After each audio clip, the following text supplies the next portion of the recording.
The price of justice. The distant crack of gunfire echoed through the jagged canyon walls. Three riders broke from cover, spurring their horses across the rocky terrain. Behind them, Mason Carter crouched behind a boulder, his weathered face set like iron as he tracked the lead rider through his rifle sights. The Winchester stock pressed firm against his shoulder, a familiar weight, like shaking hands with an old friend. Mason drew a slow breath and held it. His finger tightened on the trigger. The Winchester roared, spitting fire and lead. The first rider jerked backward, arms splayed wide as he tumbled from his saddle. Mason worked the lever in one fluid motion. The spent casing arced through the air, glinting in the harsh Wyoming sunlight. The second rider turned, revolver drawn. Too slow.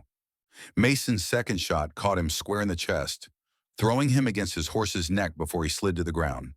The third rider, a lanky man with a red bandana, drove spurs deep, his horse bolting toward the canyon's far end.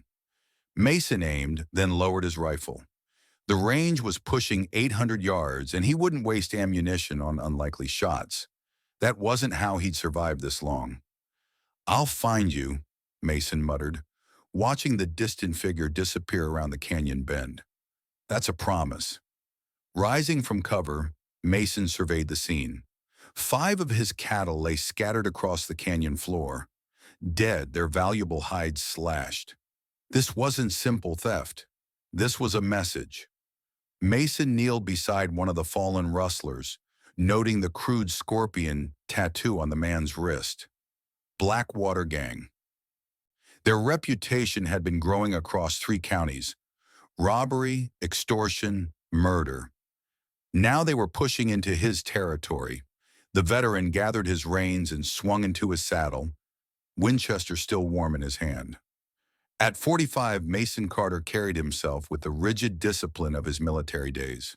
His face, weathered by sun and hardship, betrayed little emotion, though his eyes, sharp as a hawk's, missed nothing. The war had taught him patience, patience and the terrible arithmetic of survival. Sheriff Tom Wilson waited on Mason's porch as he returned to the modest ranch house. The lawman's face was grim, his silver star catching the late afternoon sun. They'd known each other 15 years since Mason had settled here after Gettysburg. "Trouble?" Wilson asked, though the answer was plain as day. Mason dismounted, his boots raising dust from the dry earth. "Blackwater, 3 of them. 2 won't be stealing cattle anymore." Wilson removed his hat, revealing thinning gray hair. "That's what I came to warn you about. They hit the Apache settlement at Dawn Creek yesterday. Killed 8, including their chief." Mason tied his horse and examined his Colt single-action army, the cavalry model with the 7.5-inch barrel. It rode in a well-worn holster, the walnut grip polished smooth from years of use. He'd carried it since the war, maintained it with religious devotion. 6 rounds, each one precisely loaded with .45 caliber cartridges he'd packed himself. "Not my fight, Tom." "It is now," Wilson said firmly. "They're moving towards Silver Creek. I've got 3 deputies and a town of families. I need someone who can track, who knows their tactics. Get the cavalry. 2 weeks away at best. We'll all be dead by then." Mason stared across the plains toward the distant mountains. He'd come west to escape war, not find another one. His ranch wasn't much, but it was his, bought with blood money from a conflict that still haunted his dreams. "I'm not a soldier anymore." Wilson stepped closer. "I saw your brother's marker out back. William, right? Died at Gettysburg?" Mason's jaw tightened. "Don't. What would he say if he knew you turned your back on innocent folks?" The silence stretched between them, heavy as a coffin lid. Finally, Mason dipped his chin in agreement. "I'll scout their position, that's all." "That's enough for now," Wilson replied, relief evident in his voice. The Apache camp lay in ruins. Lodge poles stood like broken ribs against the darkening sky, blackened by fire. Mason moved silently among the debris, reading the signs of slaughter. Bodies had been removed, The Apache would have carried away their dead, but bloodstains darkened the hard-packed earth. A sound, subtle as a snake's hiss, made Mason freeze. His hand dropped to his Colt, drawing it in one smooth motion. "I could have killed you 3 times already." The voice came from behind him, a woman's voice, low and steady.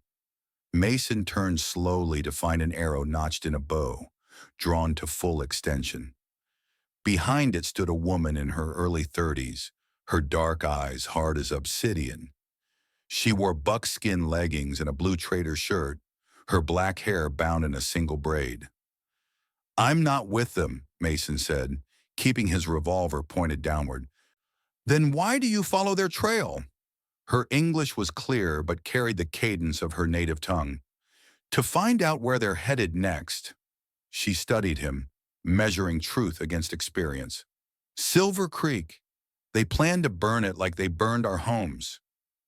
Slowly, Mason holstered his weapon. "You've tracked them?" "2 days."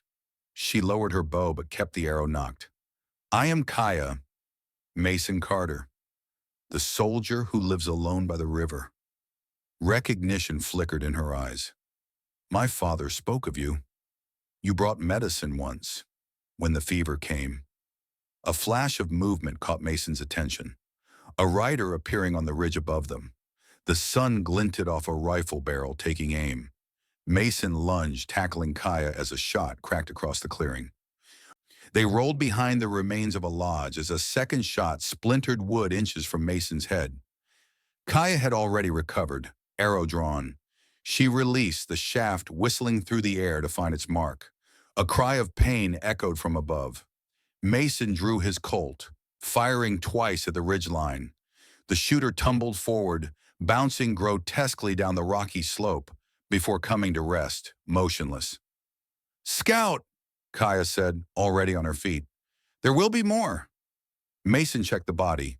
Another scorpion tattoo. "Why are they hunting you?" Kaya's expression hardened. "I saw their leader's face. In the town before the attack. James Black. They call him Snake. He was a commander in your Civil War." "Confederate." "Yes, he killed my father himself." She retrieved her arrow from the scout's body, cleaning it methodically. "I will put the next one through his heart." Mason holstered his revolver. "Revenge gets you killed." "Justice," she corrected. "Our ways demand balance." Mason studied the woman, her movements efficient, her eyes constantly scanning the horizon. She was a survivor, like him, and now she was the only one who could identify the Blackwater leader. "Silver Creek is a day's ride west," he said finally. "If that's where they're headed, we need to warn the town."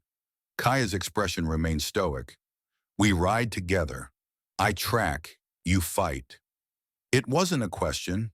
Mason hesitated, then inclined his head in agreement. An alliance of necessity, nothing more. They made camp as darkness fell, nestled in a hollow between granite outcroppings. No fire, too risky with Blackwater scouts potentially nearby. The cold settled around them like a shroud. Mason Field stripped his Winchester for the 3rd time, the familiar routine calming his mind. "You were at Gettysburg," Kaya said suddenly, breaking the silence. Mason glanced up, surprised. "How did you know?" "You have the look. My father fought white men before. He said you can tell which ones have seen big death." She wrapped her blanket tighter. "And you speak of it in your sleep sometimes when you bring medicine to our camp." Mason set the rifle aside. "I was a lieutenant. Union Army. Sharpshooter. You killed many men." It wasn't a question. Mason didn't answer. "My brother was there," he said finally. "William. Younger than me. Better than me. We were supposed to scout the Confederate position along Seminary Ridge. I told him we should split up. Cover more ground." The words came slowly, painfully, like pulling rusty nails. "Found him 3 hours later. Took 3 rebel bullets meant for a wounded officer he was dragging to safety." Kaya's face remained impassive, but her eyes softened. You carry his death. Every day, as I carry my father's. She studied the stars emerging above them. Tomorrow we will find more death, I think. Mason's expression turned grim. That's what war teaches you. Death always finds a way. Dawn broke cold and clear. They rode west, following tracks only Kaya could see. Subtle disturbances in the earth, broken twigs, displaced stones. By midday, they crested a ridge overlooking a narrow valley. Below, nestled against a creek bed, stood a small cabin with a corral. 3 horses were hitched outside. Smoke rose from the chimney. Blackwater Supply Station, Mason murmured, studying it through his field glasses. 3 men, probably waiting for the main force. Kaya notched an arrow. We take them now. Mason caught her arm. Wait, we need information more than bodies. He outlined his plan quickly. Military precision born from years of combat experience. Kaya listened intently, her face betraying nothing. When he finished, she simply blinked her acknowledgement. You've done this before. Too many times, Mason replied. They separated, approaching from opposite directions. Mason circled wide, using the creek bed for cover. The Winchester felt solid in his hands as he counted down the minutes, giving Kaya time to reach her position. When the arrow struck the cabin's door with a solid thunk, all 3 men inside reacted exactly as Mason had predicted. The door burst open, 2 men charging out, guns drawn. Mason's first shot caught the lead man in the shoulder, spinning him to the ground. His second shot deliberately struck the dirt near the other man's feet. Drop it! Mason barked, levering another round into the chamber. Next one goes through your skull. The second man hesitated, then tossed his revolver aside. Inside the cabin, the third man was yelling, threatening, then sudden silence, followed by a grunt of pain. Moments later, Kaya emerged, pushing a large man with a knife at his back. Frank Miller, according to the wanted poster Mason had seen in the sheriff's office. Talk, Mason ordered, pressing his rifle barrel against Miller's chest. The outlaw spat, earning a sharp jab from Kaya's knife. Blood trickled down his neck. Snake's gonna gut you slow, Miller growled. When? Mason demanded. What's the plan for Silver Creek? Miller's eyes widened slightly. Surprised they knew the target, Mason pressed harder with the rifle. Tomorrow at dawn, full gang, 30 men, Miller finally answered. Taking the bank, then burning everything. Snake wants to send a message to the whole territory. Why attack the Apache first? Miller laughed in an ugly sound. Practice. And they had something he wanted. Kaya's knife pressed deeper. My sister. Where is she? Fear flickered across Miller's face. The young one? With Snake. His personal prize. Mason saw the rage flash in Kaya's eyes. Before he could react, she had knocked Miller unconscious with the knife hilt. He dies last, she said coldly, after he watches his friends fall. Silver Creek emerged from the plains like an afterthought, a dusty collection of wooden buildings straddling the Stagecoach Road. The bank, a saloon, general store, and church formed the main street. Smaller houses and sheds clustered around them, built wherever their owners had found level ground. Sheriff Wilson met them outside his office, face grim as Mason relayed what they'd learned. 30 men against a town of maybe 60 adults, most with no fighting experience. We've got 24 hours to prepare, Mason concluded. We'll need every man who can shoot. And the women, too, Kaya added firmly. Wilson hesitated, eyeing Kaya with barely concealed suspicion. Townsfolk were already gathering, murmuring at the sight of an Apache woman armed with a white man's weapons. She stays, Mason said flatly. She's fought them before, knows their patterns. A heavy-set man pushed forward from the crowd. We don't need savage help. Mason's hand dropped to his Colt. Watch your mouth, Jenkins. Or what? Jenkins sneered. You'll shoot a white man to protect some. Mason moved with battlefield speed, his revolver clearing leather before anyone could blink. He didn't aim at Jenkins, but the demonstration silenced the crowd. "I served with the 1st United States sharpshooters under Colonel Bourdon," Mason said coldly. "Fought at Chancellorsville, Gettysburg, and Petersburg. I've killed better men than you for less insult." He holstered the Colt deliberately. "Kaya tracked the Blackwater gang across terrain that would leave you blind. Without her, this town would have no warning at all." Jenkins backed away, muttering. Sheriff Wilson seized the moment. "Anyone who wants to defend their homes, meet at the church in 1 hour. Mason will show you how." As the crowd dispersed, Kaya touched Mason's arm, a gesture of surprising gentleness. "Thank you," she said simply. A brief nod was Mason's only reply. "Let's go find Tommy Wells. I want to talk to the saloon owner." The Silver Dollar Saloon smelled of cheap whiskey and stale tobacco. Tommy Wells, a thin man with nervous hands and a waxed mustache, was wiping glasses behind the bar. He froze when Mason and Kaya entered, his eyes darting between them. "Mr. Wells," Mason said, leaning against the bar. "Interesting coincidence that Blackwater chose Silver Creek. Small town, not much money in that bank." "Don't know what you're talking about," Wells replied, his voice an octave too high. Mason's hand shot out, grabbing Wells by his collar. "3 weeks ago, you took a trip to Cheyenne. Same time Blackwater robbed the bank there. Convenient." Wells paled. "How did you—" "Sheriff keeps records of who comes and goes," Mason lied smoothly. "You're their inside man. The question is why." Kaya circled behind the bar, examining bottles. "Expensive whiskey," she noted. "New boots, too." Wells crumbled like wet paper. "They said they just robbed the bank." "No killing. They paid me to tell them when the payroll delivery was coming." "And the attack on the Apache?" Wells looked genuinely confused. "What?" "No, that wasn't part of it." Mason studied him, weighing truth against fear. "There's a girl, Apache, about 15. Blackwater took her." "Snake's Place," Wells whispered. "Ridge Camp. 5 miles north. That's where they keep things they want to keep." Mason released him with disgust. "You're going to help us. Every detail about their men, weapons, horses, or I'll personally deliver you to the Apache Council to answer for those deaths." Wells nodded frantically, eyes wide with terror. Outside, Kaya stared north toward the distant ridge. "Nina," she said quietly. "My sister's name is Nina. Our mother died when she was born. I raised her."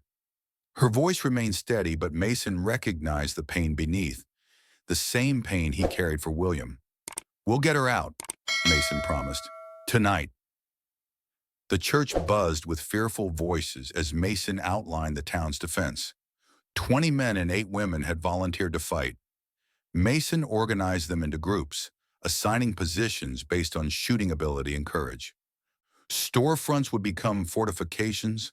Wagons would block side streets.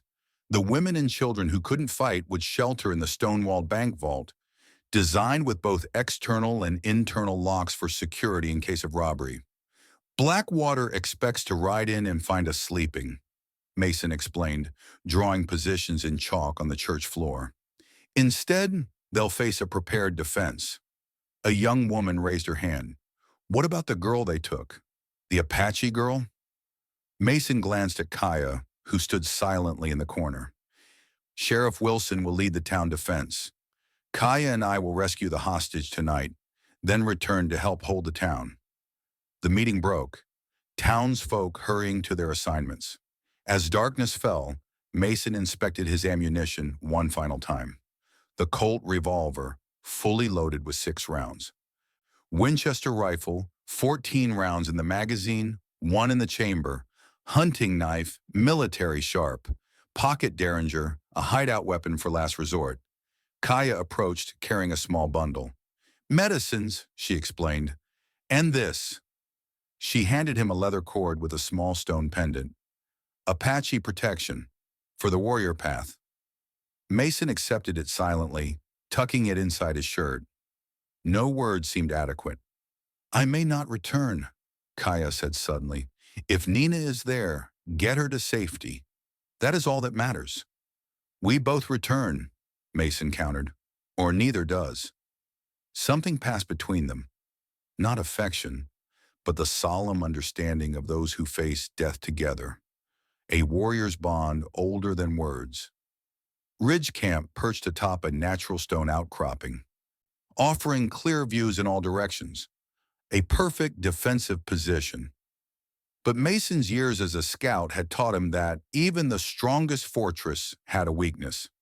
They spent an hour studying the camp from various angles before he found it. A narrow ravine on the northern approach, invisible to sentries due to an unusual rock formation that created a blind spot in their sightline. There, Mason whispered, pointing to the shadowed crevice. They've positioned guards to watch the obvious approaches, but that ravine gives us cover to within 50 yards of the camp's edge. Kaya's eyes narrowed as she spotted the opportunity.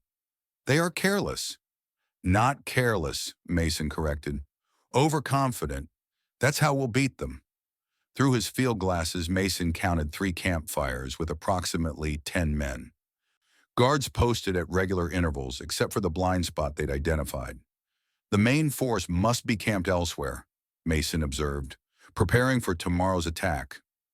Kaya pointed to a small tent set apart from the others. There, that's where they would keep her. Mason outlined their approach. They would eliminate the sentry silently, create a distraction on the far side using dynamite, then extract Nina during the confusion. Like stealing eggs from under a snake, Kaya murmured. Exactly, Mason replied, checking his knife. Ready? The ravine felt endless, each step a potential alarm. Mason moved with the practiced silence of a veteran scout, Kaya gliding beside him like a shadow. They reached the edge of the camp unchallenged, the blind spot in the sentry line working exactly as Mason had predicted. The first guard died without a sound, Kaya's knife finding his throat with terrible efficiency. The second turned at the wrong moment, forcing Mason to lunge forward. His knife slid between ribs, his hand clamping over the man's mouth as the life drained from him. Mason lowered the body silently, heart pounding. At the camp's far edge, Kaya placed the dynamite Mason had taken from the general store. A 2-minute fuse, enough time to reach the tent. Mason offered a tight-lipped look of approval, and she struck the match. The explosion ripped through the night, showering the camp with dirt and rock. Men shouted, rushing toward the blast. Mason and Kaya sprinted to the isolated tent, cutting through the back wall rather than using the entrance. Inside, a young girl lay bound on a bedroll. Her eyes widened at the sight of Kaya. A cry of recognition strangled in her throat by the gag. As Kaya cut her bonds, Mason stood guard, Colt drawn. Nina, Kaya whispered, embracing her sister briefly. Can you walk? The girl nodded, rising shakily to her feet. Mason cut another exit through the tent's side wall, away from the confusion at the camp's edge. They slipped into the darkness, half carrying Nina between them. Shots rang out behind them. They'd been spotted. A bullet whined past Mason's head as he pushed the sisters toward the ravine. He turned, firing twice to provide covering fire. A man fell, but others were coming. Too many. Go! Mason ordered, pressing the reins of a stolen horse into Kaya's hands. Get her to town! Not without you, Kaya insisted. Mason fired again, dropping another pursuer. I'll hold them here, then circle around. Go! Kaya hesitated only a moment, then swung onto the horse, pulling Nina up behind her. Their eyes met one final time before she dug in her heels, the horse leaping forward into the night. Mason took cover behind a boulder, counting his remaining ammunition. 9 rounds for the Winchester. 4 in the Colt, against 8 men. Not good odds, but he'd faced worse at Gettysburg. The night erupted in gunfire as Mason fought a one-man delaying action. 1 shot, 1 man down. Work the lever, aim, fire. Another falls. Pain lanced through his arm, a bullet graze. He ignored it, firing methodically. When the rifle ran dry, he drew the Colt, continuing the grim arithmetic of survival. Then silence. The attackers had fallen back, unwilling to pay the price of pursuing him further. Mason seized the opportunity, slipping away through the rocks. By the time they realized he was gone, he'd be miles away. He caught up to the sisters an hour later, finding them resting their winded horse in a sheltered gully. Nina looked up fearfully until Kaya reassured her. The girl was thin, with haunted eyes that had seen too much. "They're moving early," Nina said as they prepared to ride again. Her voice was barely above a whisper. "I heard the guards talking when they thought I was asleep. Snake sent most of the men ahead already. They'll attack at first light, not dawn like they told that saloon man." Mason's expression darkened. The town had less time than they thought. Silver Creek lay silent in the pre-dawn darkness. Mason rode in from the east, exhaustion and pain making each movement an effort of will. Blood had dried on his sleeve, the bullet wound a constant throb. Sheriff Wilson met him at the church, face drawn with tension. "Kaya arrived with the girl an hour ago. They're in the bank vault with the others." "Blackwater's coming earlier than we thought," Mason warned. "They could be here any—" Gunfire erupted at the town's edge. The battle had begun. Mason checked his reloaded weapons and moved to his position at the upper floor of the general store. Below, townsfolk scrambled to defensive positions, their hastily organized resistance already fraying under the assault. Through his rifle sights, Mason counted at least 25 riders charging the main street. At their center rode a tall figure on a black horse, a Confederate officer's hat still on his head after all these years. James Snake Black. Mason steadied his breathing, took aim, and began the methodical work of thinning their numbers. One shot, one man. Lever action, aim, fire, repeat. Each round finding its mark with the precision that had made him legendary in the war. 6 men fell in less than a minute. The attackers faltered, breaking formation to seek cover. Mason switched positions, moving to another window as bullets splintered the frame of the first. The town's defenders had found their courage, rifles barking from storefronts and rooftops. Then Mason spotted him. Black had dismounted, leading a small group toward the bank, where the women and children sheltered, where Kaya and Nina waited. Mason took the stairs 3 at a time, pain forgotten in the rush of urgency. Outside, the street had become a war zone, bullets chewing splinters from every surface. He sprinted across the open ground, diving behind an overturned wagon as shots kicked up dust around him. Inside the bank, he found chaos. Black and 3 men had already broken through the outer door. The vault remained sealed, but they were setting charges to blow it open. In the corner, 2 townspeople lay dead, the bank guards. Mason's rifle barked, dropping one outlaw instantly. The others turned, guns swinging toward him. He dove behind the teller's counter as bullets shredded the wood around him. His return fire caught a second man in the chest. Black's voice cut through the gunfire. "Carter, I know it's you, you Union bastard!" Mason didn't answer, conserving breath and bullets alike. "I've got 30 pounds of dynamite against this vault door," Black continued. "Everyone inside dies unless you show yourself." "Then we both die," Mason called back. "Because I'm not leaving." A tense silence fell.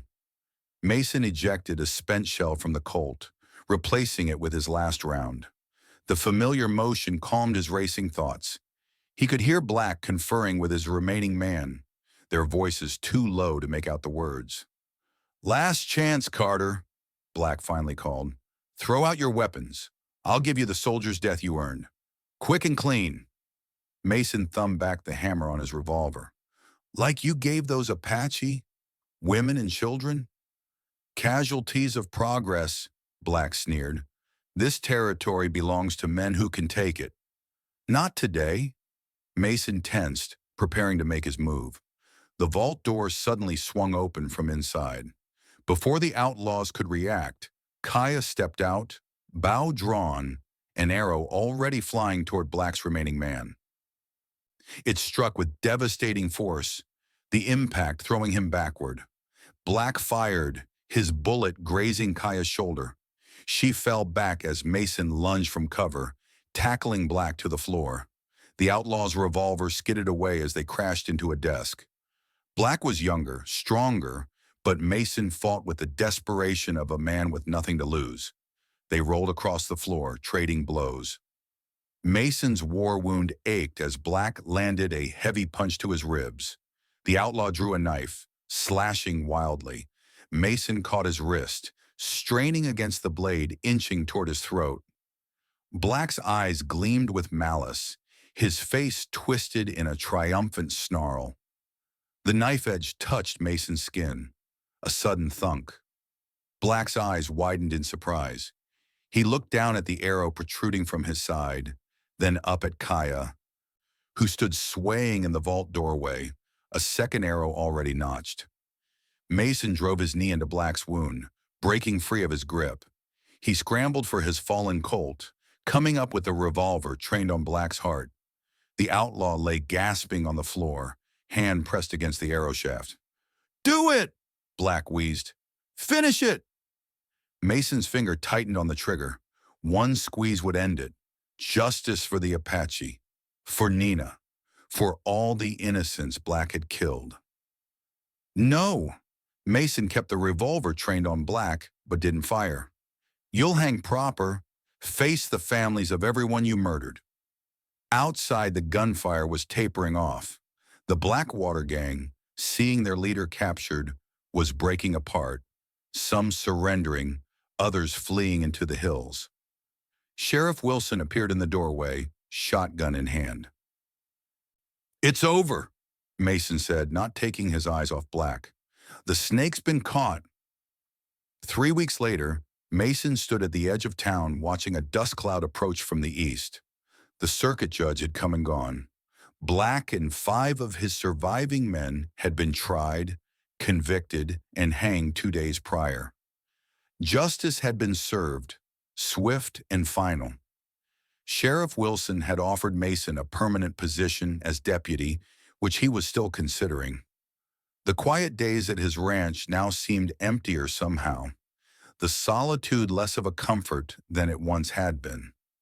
The riders came into view, 2 figures on horseback, Kaya and Nina, dressed in their traditional Apache clothing, adorned with symbols of their tribe. They had returned to their people after the battle, helping to rebuild what was left of their camp. "Didn't expect to see you again so soon," Mason said as they dismounted. Kaya's face remained impassive, but her eyes held warmth. "We bring news. Our people moved to better hunting grounds near the mountains. Before we go, we came to give thanks." Nina stepped forward, presenting Mason with an intricately beaded pouch. "For the man who brings back what is lost," she said softly. Her English was not as polished as her sister's, but the sincerity needed no translation. Mason accepted the gift with a formal nod. "Your sister did as much as I did." "We heard about Snake," Kaya said. "Justice was served." "It was." Mason's tone was measured. "They'll be talked about for generations, made examples of." Kaya studied him. "You could have killed him yourself." "Wanted to," Mason admitted. "But there's been enough killing." She studied him, her dark eyes searching his face. "The scales are balanced now. Blood for blood. Is that enough?"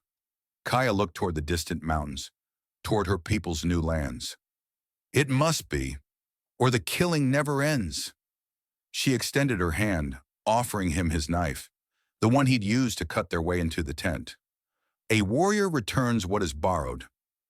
Mason accepted it, then unholstered his Colt revolver, presenting it to her, grip first. "A warrior acknowledges skill with proper tools." Surprise flickered across her face. followed by deep understanding. She accepted the weapon with formal dignity. "We leave today," she said. "Nina will learn our old ways now. Become a healer, not a fighter." Mason dipped his chin in acknowledgement. Words seemed inadequate for this parting. They had shared something beyond language, the communion of survivors, of warriors who had looked into the abyss together. "If trouble comes again," Kaya said, "send word to the northern mountains. I will bring bows." "And I'll bring bullets," Mason replied, the ghost of a smile touching his lips. She turned to go, then paused. "The soul of a warrior is never at peace, Mason Carter, but sometimes it finds purpose." Mason watched as she rejoined her sister, the two Apache women mounting their horses with fluid grace. They rode east, toward the rising sun, silhouettes gradually fading against the vast Wyoming landscape. Sheriff Wilson joined him on the ridge. "Town council's asking again if you'd consider staying on, as deputy or consultant. Your choice of title." Mason's hand touched the leather cord around his neck. "Kaya's protection charm." "Tell them I'll be there Monday morning." The sheriff's eyebrows raised in surprise. "What changed your mind?" Mason watched the horizon where Kaya and Nina had disappeared. The war had taken William, had taken years of his life, had nearly taken his soul. But here on this frontier, he'd found something worth fighting for again. Not glory, not country, just people trying to make their way in a hard land. "A warrior's purpose," he murmured, turning toward town. Behind him, the sun climbed higher, burning away the morning mist, revealing a land vast with possibility. Silver Creek wasn't much, but maybe, just maybe, it could be home.